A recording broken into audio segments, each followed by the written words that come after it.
Welcome to the Be the Exception educational series. Today we're going to jump right into a question from a viewer named Edith, and she's dealing with something that for most people isn't a big deal, but for high achievers like you, it's an absolute epidemic. In fact, I have a feeling you might be struggling with this very same thing. So here's what Edith wrote. She said, "I absolutely love learning, reading, and growing, but I find myself overwhelmed with information." She's doing all the right things, reading multiple books at once, going to countless seminars. She has this incredible hunger to grow. But the end result? She just feels scattered. So does that sound familiar at all? I mean, really familiar? Look, if it does, I want you to know this isn't some personal failing. It's a symptom of the world we live in, this age of just information overload. You've got the drive, you've got the ambition, but the sheer amount of stuff out there is actually working against you. So the big question is, what do we do about it? Okay, to get a handle on this, we're going to break down a simple 4-key framework. This is all about finding a more sane, more organized, and honestly, a way more effective approach to your own growth. All right, let's get into it. Key number 1, this is all about clarifying your intent. You've got to understand the huge difference between actively studying something and what I call just mind marination. Trust me, they are two completely different things. So let's break that down. Active study. That's when you are laser focused on learning a very specific skill, something that is directly tied to your number one goal for the year. Then you have mind marination. This is more about passively soaking things in, listening to podcasts or watching motivational stuff to keep your head in the game and stay positive. And this is where it gets really practical. Look at the difference in action here. For active study, your goal is mastery. That means you're taking notes, you're applying what you learn, you're reviewing it. But for mind marination, the goal is simply inspiration. You're just listening, watching, absorbing. The most important takeaway here?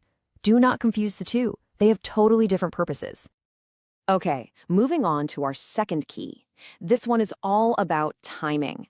It's about making a huge shift away from what we call just-in-case learning and fully embracing a just-in-time approach.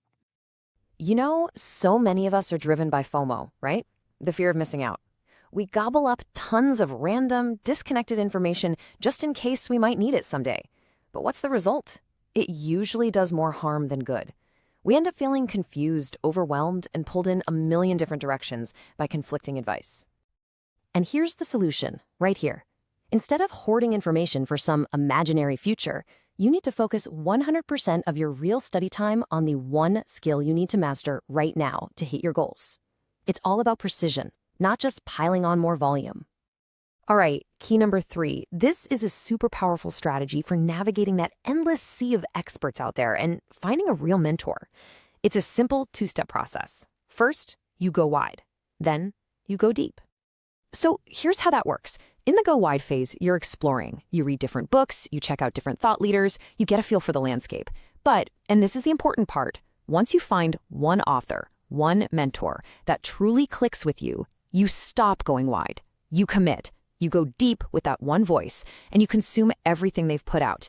It is so much better to get deep mastery from one trusted source than to have a shallow, surface-level understanding from 100 different people.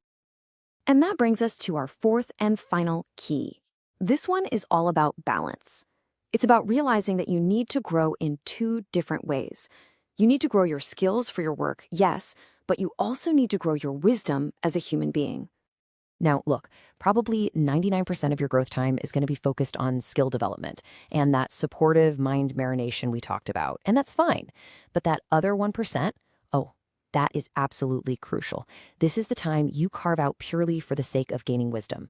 So what does that actually look like? Well, this is your fun learning. It's what you do on weekends or on vacation.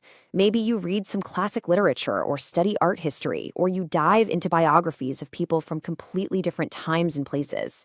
This kind of learning has zero to do with your immediate business goals, but it has everything to do with becoming a more aware, a more wise, and a more compassionate person.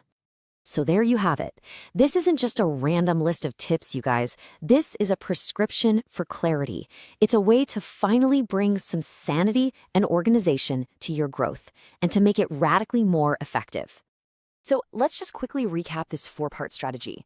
Number 1, Separate your study from your marination. Know the difference.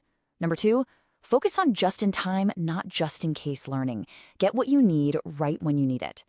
3, go wide to get exposure, then find that one voice and go deep. And finally, number 4, use your fun time to grow in wisdom. That way you become a well-rounded human, not just some one-dimensional machine. I really hope that helps bring some clarity to this whole information overload thing. But managing information, that's only one part of the bigger picture. Next time, we're going to dig into a really unsettling story about a completely different kind of imbalance. So I once met this guy who owned a prized racehorse, and he was absolutely obsessed with this animal's health. He tracked its nutrition, its exercise, its vet care. I mean, he had this horse checked out meticulously every single week. But then I asked him about his own health, and he kind of laughed and admitted he hadn't seen a doctor himself in years. And that story just brings up such a powerful question for all of us, especially high achievers. Are you treating your most valuable asset, your own body, your own mind, with the same level of care and attention you give to your business, or your investments, or even your pets? That's a heavy question, and we are going to dive deep into it next time.